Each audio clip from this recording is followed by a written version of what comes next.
Again, I love it here. It's home. It is home for me here. And it's so nice to see all of you here too. And I just really want to thank this ashram for having me back again. Um, it is home. It's like home.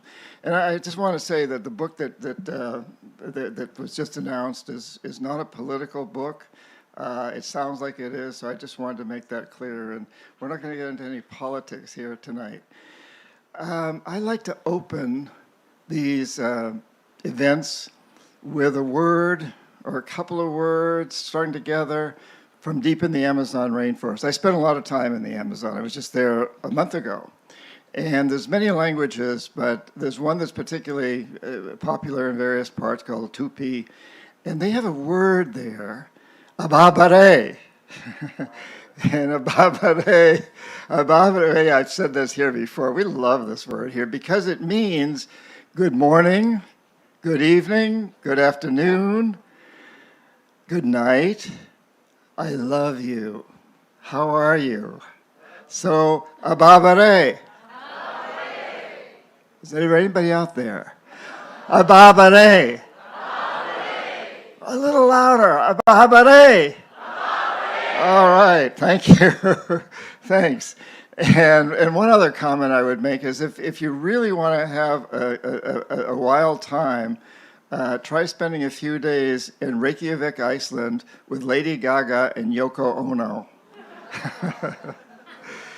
So a few years back, my friend Dr.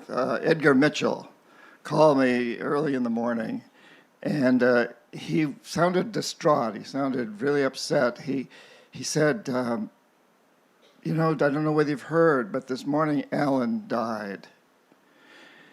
Now, Edgar was not the kind of guy to express a lot of emotion. Edgar had been a fighter pilot operating off aircraft carriers in the Korean War.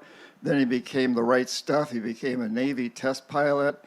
And then he got his PhD in aeronautics and astronomics from MIT. A serious guy. And then he landed on the moon with Ellen Shepard. He was Apollo 14. They were the fifth and sixth men to walk on the moon. And so that morning, Alan, who had been his partner on the moon, had died. And it was very disturbing because they had this incredible experience together. And, Edgar said to me, I don't believe in death. The soul doesn't die. But you've had a heck of a great life here, and I'm not quite ready to go yet. And yet all my friends, including Alan, keep going. They keep leaving and going off to this other realm. He was a very serious man in many respects. He was anything but woo-woo. He was anything. He didn't give in to fantasies or irrationalities. He was a scientist. But on a trip back from the moon, he had this remarkable experience where he got this incredibly strong message that he said came from the stars. And he said it was a universe. The universe was telling him that it's very alive, that there's a consciousness throughout the universe that infects all of us, that's part of all of us, if we will just open our hearts to feeling it. And again, I want to emphasize, this was a man of deep science and deep rationality, not given into flights of fantasy. And this particular morning, he asked me, he said, and he lived at the time in the Everglades of Florida in a farm, a little old farm out there, and I lived on the coast of Florida. And he said, could you come out and meet me for lunch, sorry. He said, I just really need a shoulder to cry on. And I said, sure. So we get out there and we have lunch together at a little restaurant, and then we go back to his farm where he's showing me all this equipment that he wasn't allowed to have. The astronauts aren't supposed to keep any of their equipment. But he had this camera that was huge, this big boxy thing. This was long before cell phones. They landed on the moon in 1972. And we went through this process, and he kept talking, though, about how deeply, deeply impacted he had been by the stars by the universe, by this universal message. And he had founded, after he got back, he quit that life as an astronaut. He founded the Institute of Noetic Sciences. And that's, noetic basically means the study of wisdom. So if you look at knowledge as being, gathering information and data and measurements and so on and so forth, that's one form of knowledge. But Edgar was quick to say, wisdom is when you bring intuition and feeling and love and your heart into the knowledge. And, so last night we heard about the heart and how the fool sings. We were all singing last night. Thank you for that. We were all singing. The fool sings from the mind. The person looking for money sings from the gut. But wisdom sings from the heart. Did I get that right? So, and that was really what Edgar was talking about. And I could feel that here last night when we were all singing together. It was just such a beautiful, beautiful evening. Thank you guys for that. I'm so glad you're here again tonight. Thank you. So, as we talked, and I talked with Edgar that day, and I kept returning to a time many years earlier, 1968, when I graduated from business school. And because I didn't believe in the war in Vietnam and was determined not to go there, I joined the Peace Corps. And the Peace Corps sent me to 8 weeks of training in Southern California to learn Spanish. And if you speak another language, you don't learn an awful lot in 8 weeks, but you can get kind of by with it. And also to learn about credit and savings co-ops because I'd been in business school. And then they sent me to Ecuador. And the next thing I know, I'm on a 3-day trek deep into the Amazon where I'm supposed to spend the next 2 years with the Shuar people. I'd read up on the Shuar, and the most significant thing were two things. One was that they're head shrinkers, great warriors, and they're hunters and gatherers at that time. They're not any longer. Things have changed. And the second thing about them was, according to the World Bank and the United Nations, they were the most impoverished people in the world. So I go on this trek, and as I'm walking into the jungle, there's Shuar people coming out, and I'm practicing my Spanish on them. Yeah. To my chagrin, I discovered, my Spanish is better than, they don't speak Spanish. They speak Shuar. My first experience with U.S. government work is they teach you a language and then send you a place where nobody speaks it.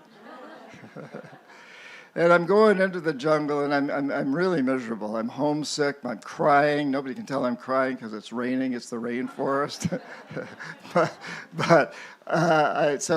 And I'm thinking, I should have gone to Vietnam. So there's people there who speak English, And I finally get to the community where I'm supposed to spend the next 2 years, and there's a guy there who speaks Spanish. He's the school teacher. And he kind of understands me, but he's not real impressed with my language ability. But we get along, and I say to him, so I'm here to help you fund your credit and savings co-op. And he looks at me like, are you crazy? Like, credit and savings, we don't have any money here. It's all, it's my bananas for your papayas.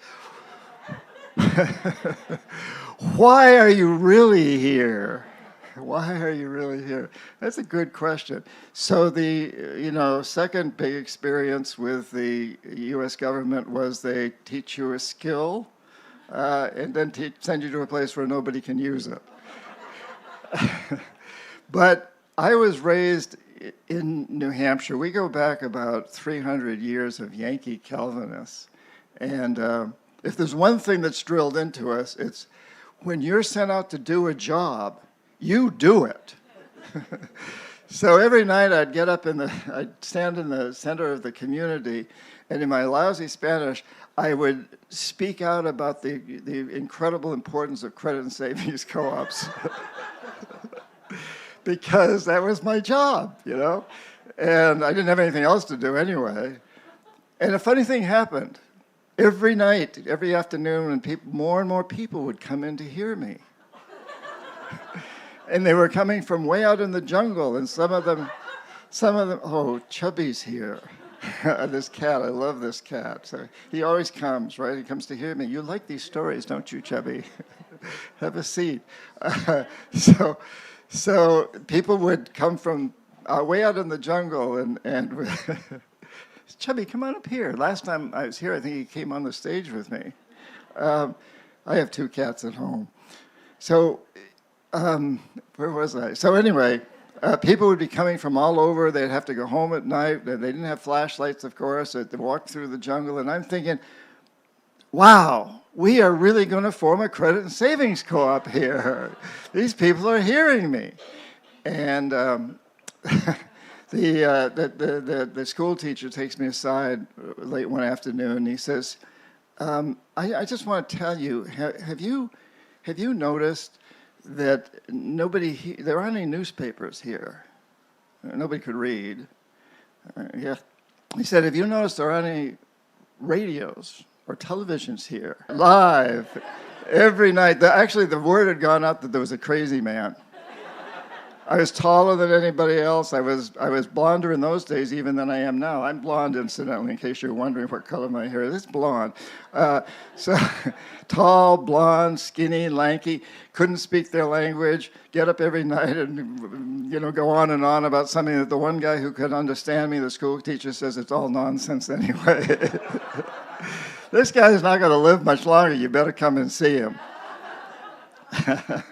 So Edgar Mitchell, at this point, as I'm telling him the story, he says, the other thing I want to say, I discovered that these people were anything but impoverished.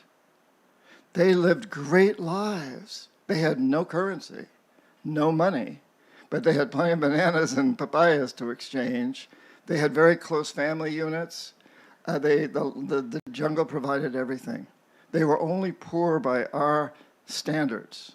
And Edgar Mitchell at this point interrupts me and he says, so that was the head knowledge speaking, or maybe it was the gut knowledge, or both. And he said, you had to listen to your heart, and you weren't. You were listening to the head that kept telling you from your education that, well, you're sent in to do this job, you better do it. But he said, in your heart, you must have known this wasn't going to work. And I said, I think so, and I think my body understood this because after a while I got very, very sick. I couldn't keep any food down. I couldn't stand up. I was lying in a sleeping bag on a dirt floor in a Schwa house, and I was dying. No way I could get out of there. This 3-day trek through the jungle, I couldn't stand up. And so late one afternoon, the school teacher comes by, and he's leading this, well, I've later found out this was a little guy, a little old man by the hand. I'm lying down, and I'm looking up at him. He looks very large and very scary. He's naked, except for a loincloth, covered with tattoos. And the teacher says, this guy's the shaman. What's a shaman? I'm from New Hampshire. This is 1968. I never heard of a shaman. And he says, well, he can heal you. So that gets my attention. So the next thing I know, it's at night I get carried into the shaman's lodge and put down on this bench. And before long, he comes back out looking more scary than ever because now he's got red paint on top of the black. Anyway.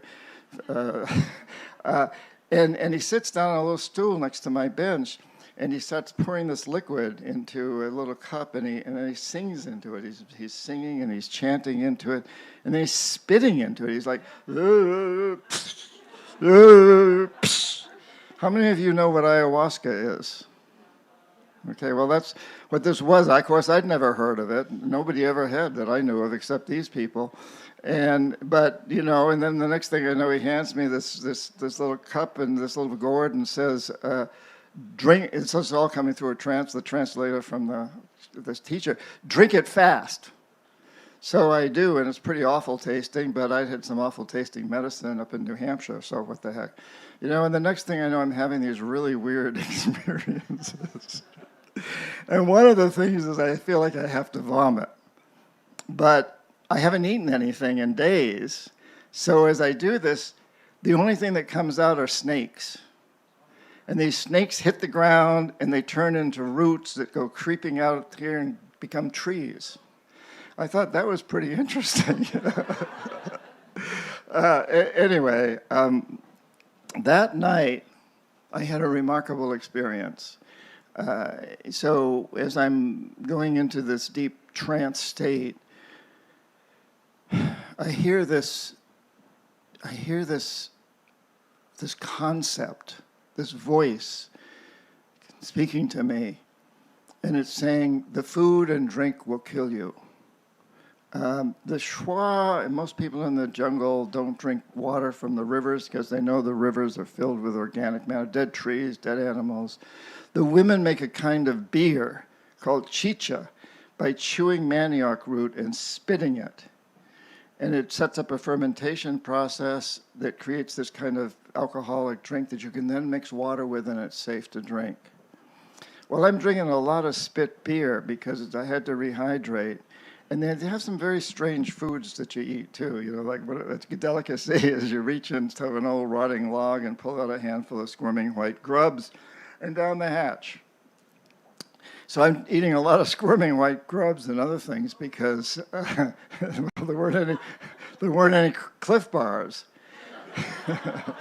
And there wasn't any Perrier. So, spit beer, squirming white grubs, etc. And I realize that I'm hearing this voice every time I'm eating or drinking these things. I'm getting this concept. It's dangerous. It's not we didn't eat that in New Hampshire. New Hampshire in those days, about all we ate was meat and potatoes. I'm a vegetarian now, but in those days I wasn't. And at the same time, I see in this vision how robust the Shuar are. The men are all built like Tarzan. They kill wild boars in the jungle that weigh several hundred pounds and carry them out on their shoulders. And people live to be very old if they don't die from a hunting accident or in childbirth. And when I was going into this trance, at one point the shaman said to me, "Touch the jaguar," which is why I'm wearing this shirt. And I'm terrified, like this is the middle of the jungle in the middle of the night, and I open my eyes and I'm looking all around, and where's the jaguar? Because I've heard them at night and I've seen their tracks. And so that's at that point that I began to have these understandings. And again, when I'm telling Edgar Mitchell this story, he says, well, once again, you were listening to this head sound that came in and said, you can't eat that kind of food or drink that kind of spit beer. But on the other hand, as I went into this trance state, my heart opened up and the wisdom came out. Like, these people can eat this, so why can't I? And the next day, I started to get healthy, and within a few days, I was completely healthy. And the shaman then demanded that I become his apprentice, which 1969, a guy just graduates from business school. There was no future in shamanism in those days. But he saved my life. So I spent the next couple of years studying with him. And what I discovered, is how incredibly wise these people of the jungle were. They know that they are a part of nature, not apart from nature. That's wisdom. They get the wisdom. They're not looking at the statistics of, how much carbon dioxide that tree produces or what. They know. They've got it. They had it. They're losing it now because our education systems are coming in, and the oil companies have been there for a while, and now the big mining companies are just taking over that whole area. It's devastating. I still go back every year, several times, usually a couple of times a year. I just came back from there last month and I took my 18-year-old grandson in, which was pretty cool. So this idea that we listen to the knowledge rather than the voices of the universe. Say the voices of the stars. I like that term. The voices of the universe. The knowing that we have within us. What Edgar Mitchell saw as connectivity with everything, with the great universe, this incredible connectivity. And this came through to me another time when I was living in the Amazon. I had a transistor radio with me. And I'm staying in this Shwa lodge with a family of maybe a dozen people. And they get up every morning very, very early with the sunrise, before the sunrise. And everybody got up this morning, about a dozen people. And I put the transistor radio in the center of the lodge. And I knew that up in the Andes, there's a radio station called El Voz de los Andes, the voice of the Andes, and it plays incredibly good Quechua. It's a missionary station that plays amazing Andean music. The panpipes, the drums. Maybe we could have some drums when we do it. We gotta have the drums going on. Thank you for the drumming. Yeah. So I turn this on, and as I turn this on, it blasts out this beautiful music, and everybody in that lodge, all these Shwa people run and hide in the forest. And I sit there in front of the radio, and after a while, the head of the household, he's a shaman, he's a warrior, and he comes in, he's looking very sheepish because he's run into the forest, and I'm standing there, and he has a spear in his hands, and he comes in and he goes up to the radio and he taps it. And it keeps playing. So he hits it a little harder, knocks it over. It keeps playing. So finally he sits down, right next to me with his spear across his legs like this, and we sit there for a long, long time. And finally he turns to me and he says, "Okay, tell me, how did you get all those men and their instruments in that little tiny box?" That's his knowledge. He doesn't have, he's not going into his heart, if you will. He's, in his perception of the world, that's how it has to happen. And when I had the training with the shaman, one of the things he taught me was touching the jaguar is all about changing our perception. That when there's something blocking us, stopping you from doing whatever you most want to do, and you've all been through this, I'm sure, when there's something blocking you, you see it as a jaguar on the trail. And if you run from it, if you ignore it, if you deny it, it'll chase you. But if you touch it, if you go out and confront that which is holding you back, it changes your perception. And when we change our perception, we change our actions. And when we change our actions, we change reality. So all of reality is driven by perception.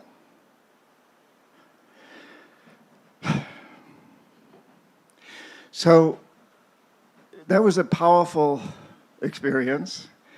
And it made me think, and I guess I'm getting back to being with Edgar. He and I had these discussions the rest of the day about these kinds of things.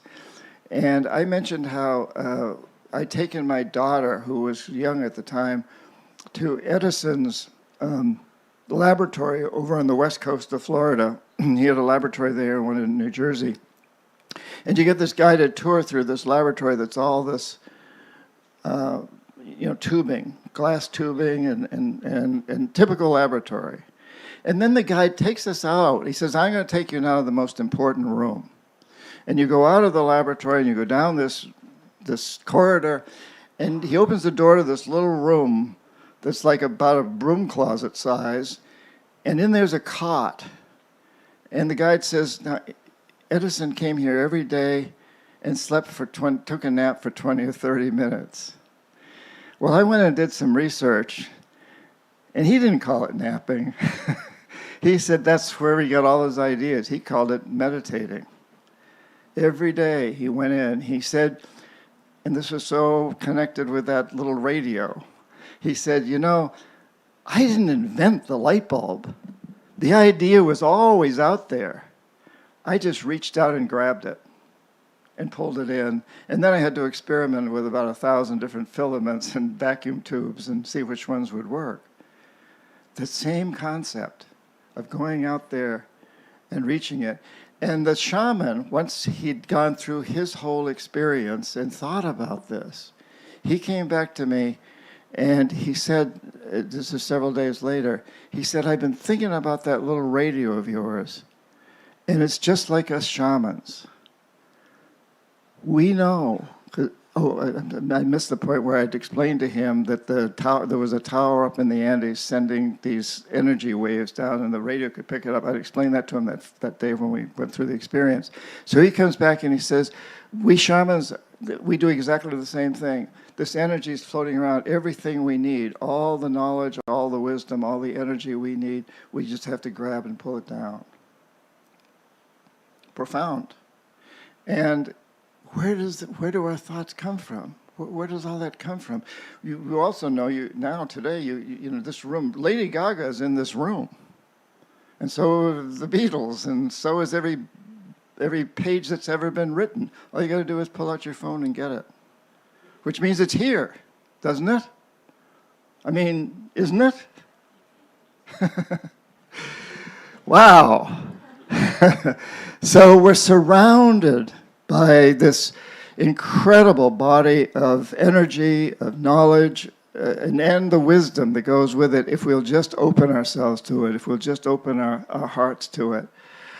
I'm also taken by how, so many great voices, like Homer, the great Greek epic poet, said he began all of his poetry by calling on the muses, "Oh, muse, please come in and guide me in the right direction." It's inspiration. And I also wanted to share with you, I happened to do a little research about this, and I wrote these things down because to see exactly what other writers, what other scientists, what other musicians have said about this. So I'm just going to read and quote you. Socrates spoke throughout his life about an inner divine voice that guided him. Samuel Coleridge claimed that Kubla Khan was, quote, given to him. Mary Shelley said the idea for Frankenstein came to her in a waking dream. She was 18 years old. One heck of a dream. Can you imagine that?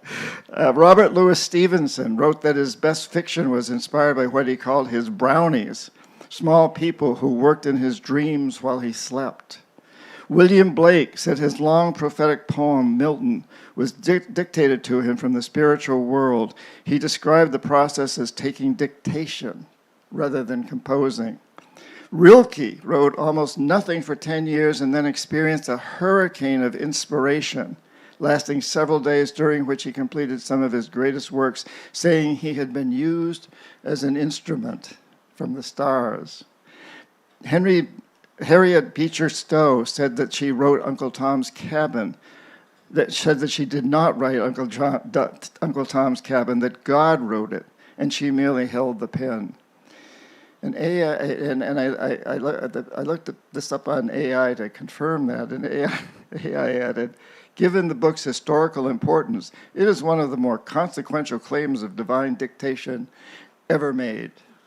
Love that. Jack Kerouac spoke of his writing as a form of automatic transcription, trying to get the conscious mind out of the way and let something deeper speak. William Blake claimed that much of his visionary poetry and art came to him through dictation from spirits, including his deceased brother, Robert. Stephen King, J.K. Rowling, Eckhart Tolle, the list just goes on and on of people who were inspired to write based on voices from the stars. I don't know how else to say it. Voices from someplace. They're internal, they're external. Where's our thoughts come from? You're thinking right now. Where are your thoughts coming from? Think about it. Musicians. Mozart said he heard his compositions whole before writing them down. Brahms described going into a trance state when composing. Wagner explained that the music for the ringing cycle came to him in a state between sleep and waking. And the song Yesterday, about that, Paul McCartney said he woke with the melody fully formed, that it arrived entirely uninvited. Prince described music as something that came through him from God. He had dreams and visions as sources of specific songs. He would wake in the middle of the night to record melodies that had arrived during sleep. Beyoncé relies on what she calls her alter ego, Sasha Fierce, a persona that takes over her body during performances. Scientists, I already mentioned Thomas Edison.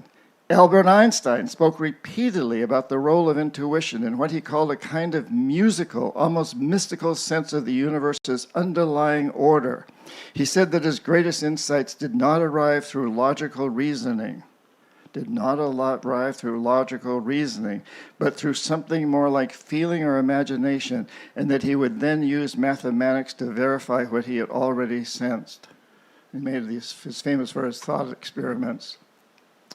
Auguste Kekulé discovered the ring structure of benzene, one of the great breakthroughs in chemistry after a daydream in which he saw atoms forming into chains and then a snake biting its own tail. He took the vision seriously enough to work out the chemistry afterwards. He famously told colleagues to learn to dream. Carl Jung systematically documented his own visions and inner voices. And then I had a good friend named John Mack, who was Dr. John Mack, head of the psychiatry department at Harvard's hospital at Harvard. And he won the Pulitzer Prize with a book called Abduction, where he talked about his patients who had journeys in UFOs. And in this book, he said that his life-altering, and I'm quoting him, psychological and spiritual effects that came on as experiences were real and worthy of clinical study. He lost his job as head of the psychiatry department at Harvard, but because of an intervening dean, he kept his tenure, but never was where he'd been before. So, here we are at this incredible time in our human history, and this is why I'm talking about all this, because we all realize that we're facing incredible crises on this planet. Climate change, species extinction, and the threat of nuclear war. And look at this cat out here. She's like, "Oh wow, this is very comforting." and species extinctions and nuclear holocaust and terrible wars and hatred and anger, which is just. It just defies the imagination as how human beings, how we can treat each other the way we do and have the perceptions that we have of the other. We're all in this. And you're here. You're here to listen to the stars, to listen to this, to listen to the voices that come. If you think about how every major spiritual tradition throughout history has talked about how its leaders, whether you're talking about Christianity, Hinduism, Judaism, Islam, Indigenous cultures, all of them have these incredible stories about messages that their leaders, that their spiritual leaders received from where? So here we are, highly educated. Even the people that only get through 8th grade, by history standards, by the world standards, are extremely educated. And what are we doing to ourselves? So we're listening to money, fools. We know that the wisdom is here. locked in our hearts, and all we got to do is release it. And that's exactly what happened to me that night in the rainforest. And I've been through many experiences similar to that. I'll talk about some of them tomorrow. But without ayahuasca, you don't need that. But I would like to say that I believe that the universe at this point is doing everything it can to reach us, to warn us, to beg us to turn things around. The climate's speaking to us. The oceans are speaking to us. The rivers are speaking to us. The deserts are speaking to us. We've got, well, you know the list. It's there. We're just, the messages are coming in. The plant world, I love what the plant world, in addition to the ayahuasca type of thing, all these plants are speaking to us constantly. We're going to do at the workshop tomorrow, we're going to have some conversations with some plants. And that people are really into all kinds of, natural medicines. I expect most everybody in this room has been involved in that. And vegetarianism. Here we are at a place that serves incredible vegetarian food. Who could ask for anything better? So the plants are speaking to us, the animals are speaking to us, nature speaking to us. It's coming in so very, very fast from all over. So last month, I mentioned that I was in the Amazon, but when I came out of the Amazon, and I was with a group of people, I take people on these little trips, never more than 15, to experience, to learn from the Indigenous people. They've invited us. They've asked to bring people in to help them understand, help our people understand that we are a part of nature, not apart from nature. They understand.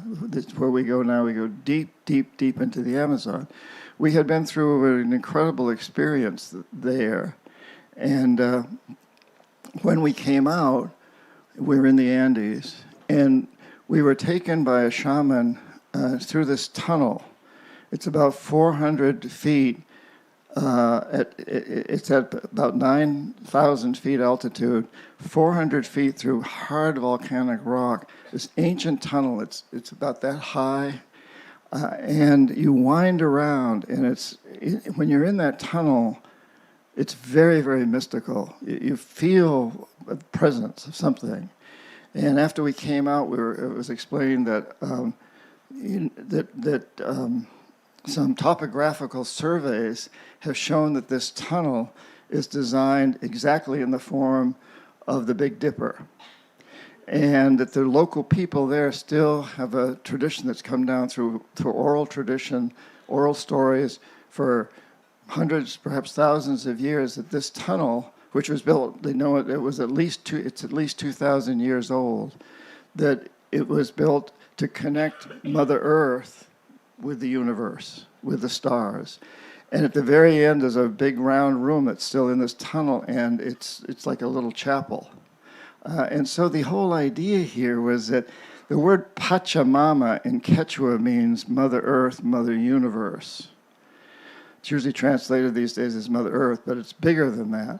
And so this place in the earth that you go into is this way of honoring, this way of feeling connected to Pachamama, to Mother Earth, Mother Universe.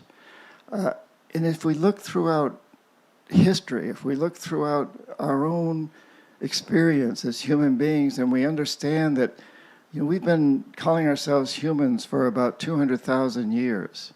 And most of that time, we've lived as a part of nature. We've listened, just like the Indigenous people still do. We listened, and we lived full lives. We lived what we call a life economy. Today, I'm going to talk more about this later, but in another session or workshop. But we've really created this economic system that's consuming and polluting itself toward extinction. A life economy is the opposite of that. I'm not going to go into details now. We're getting close on time. But we have, for most of human history, 200,000 years, we've all lived in life economies. We listened to nature. It's only been within the last couple of thousand years, which is a blink in history, and especially in the last few decades, increasingly, where we've removed ourselves more and more and more. And so I think, as I explore this idea of wisdom, as we explore this idea of wisdom, we realize that wisdom is taking that knowledge that we have. It's accepting the incredible findings we've had. After all, we've produced amazing science, amazing music, amazing literature, amazing lives, amazing things.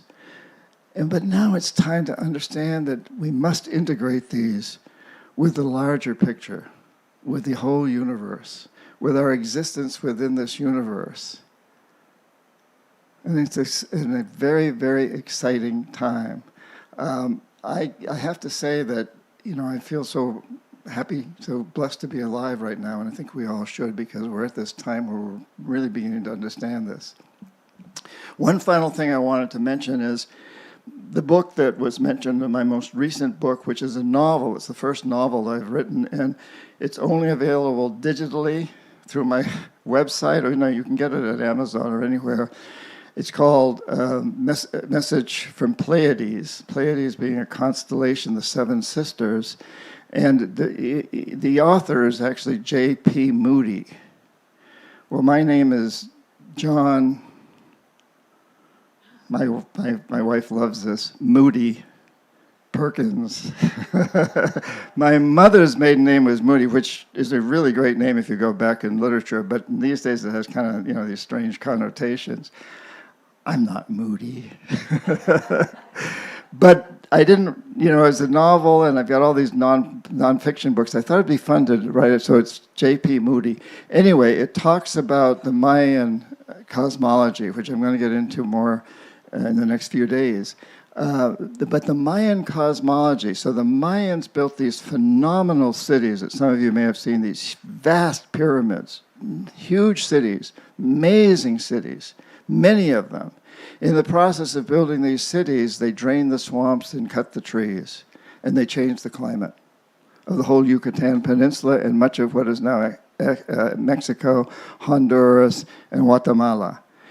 And I also take groups there every year to work with Mayan shamans who have this amazing story to tell us that, they learned, that they ravaged their culture. They eventually, the cities which had all been peaceful, went to war with each other over scarce resources because they changed the climate. They could no longer feed themselves. And so they went to war with each other. And then finally the people just decided to abandon the cities and leave them. And nature took over. So in this book, there's an experience that happens. And a woman who's the proponent of the book, the I in the book, is a woman who's the youngest member of the U.S. Congress who goes down there. Anyway, and one of the things that she learns from the Mayan shaman that she's working with is the Mayan shaman says, and they do a fire ceremony around this, human beings have been threatened with extinction 5 times. This is the 5th. And the first time they were threatened was by floods, like the biblical flood. And the shamans shape-shifted us humans into fish, and we survived the floods, and then shape-shifted back into humans. And the second time with the huge winds, the hurricanes of Central America, and the shamans shape-shifted us into monkeys, and we clung to the most supple trees and survived, and then shape-shifted back to humans. And the next time was fire, the volcanoes erupting. And the shamans shape-shifted us into birds, and we flew above the fires, and then shape-shifted back.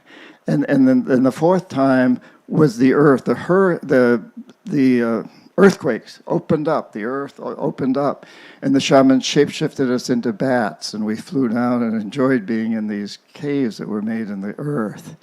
And now we're at the 5th. But this is the first time it hasn't been an element. We are destroying ourselves. This is part of the Mayan mythology and the prophecy of 2012, which I'm going to get into tomorrow in the workshop. But in any case, the shaman says, so we're now at the fifth. What do the shamans shapeshift us into? Any ideas? Higher consciousness. Wisdom. That's got to be the next shapeshift. Perceptions create reality. We've had this perception that's created this death economy, maximize short-term profits and materialistic consumption. Now we must change that perception. How do we maximize benefits of life, long-term benefits of life for all living creatures? So this Mayan prophecy, again, it's asking us to open up to what we really know. Not what the statistics and information in the business schools tell us, but what do we really know? Yoga, meditation, prayer, all of these things, I believe, are about getting us away from these obstacles, touching our jaguars, and allowing us to open up to what's really deep within us, to knowing ourselves. I want to finish by quoting another great author. Wasn't on that list, but probably could have been. I like to think of him as Uncle Billy. Shakespeare. In his great play, As You Like It, he says, our life, exempt from public haunt, finds tongues in trees, books in the running brooks, sermons in stones, and good in everything. You get your mind out of the way, and our life finds tongues in trees, books in the running brooks, sermons in stones, and good in everything. So to leave you with this thought, and I look forward to continuing tomorrow with some of this, and in the workshops we'll actually be doing shamanic journeys. We'll be taking some shamanic journeys, which will be fun. Leave you with this thought that goes along with Shakespeare. Tongues in trees, books in the running brooks, sermons in stones, and good in everything. So let's be sure, all of us, to listen to the trees, to read the brooks, to obey the sermons of the stones, and to find the good that surrounds us all the time. Thank you. Thank you.